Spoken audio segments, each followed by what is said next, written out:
A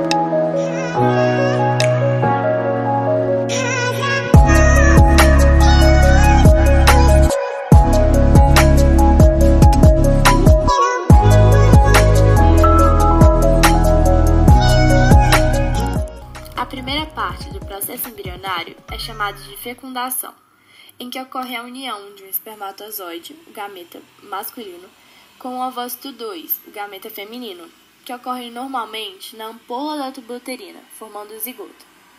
Nesse processo, há uma fusão das membranas plasmáticas do ovócito com o do espermatozoide, em que a cabeça e a cauda do espermatozoide entram no citoplasma do ovócito na área de fusão. Dessa fecundação há vários resultados, como, por exemplo, o ovócito secundário completa a segunda divisão meiótica, produzindo o segundo corpo polar. Também restaura o número diploide de cromossomos, no caso 46 para nós humanos, no zigoto. E começa o início da clivagem do zigoto, que ocorre cerca de 30 horas depois da fertilização. Ele consiste em divisões metódicas repetidas do zigoto, resultando em um rápido aumento no número de células.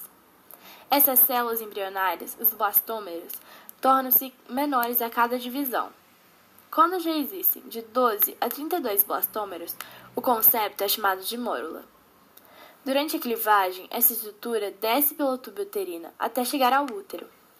Após atingir o útero, a mórula começa a receber fluidos uterinos, cerca de 4 dias após, começando a surgir também pequenos espaços cheios de líquidos.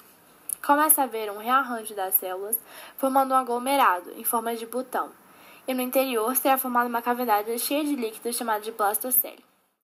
A próxima etapa do processo é chamada de gastrulação, em que ocorre um aumento do número de células e do volume total do embrião. Por embolia, o polo vegetal do embrião sofre invaginação para o interior da blastocele, que fica reduzida.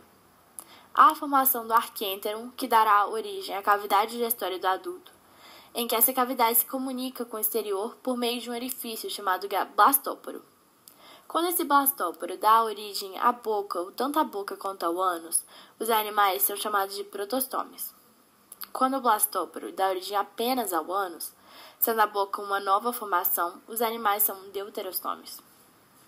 Há também a formação dos folhetos germinativos. Na evolução animal, supõe-se que tenha surgido a condição de 2 folhetos germinativos, chamados de ectoderme e endoderme. A ectoderme gerará o tecido de revestimento externo, conhecido como epiderme, juntamente com as células nervosas.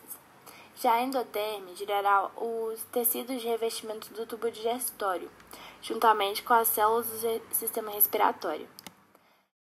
O próximo processo, chamado de neurulação, ocorre exclusivamente nos animais pertencentes ao filo dos cordados.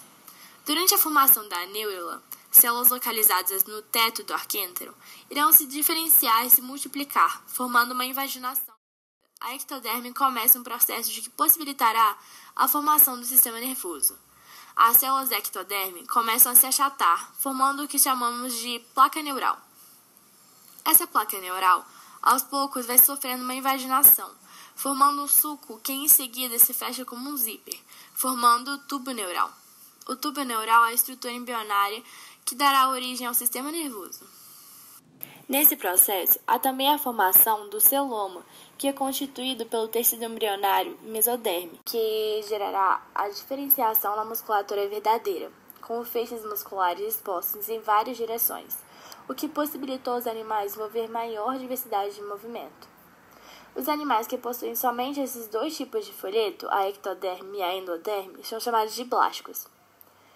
Já os que possuem a ectoderme, a endoderme e a mesoderme são triblásticos. Origina as cavidades que vão conter os órgãos do animal.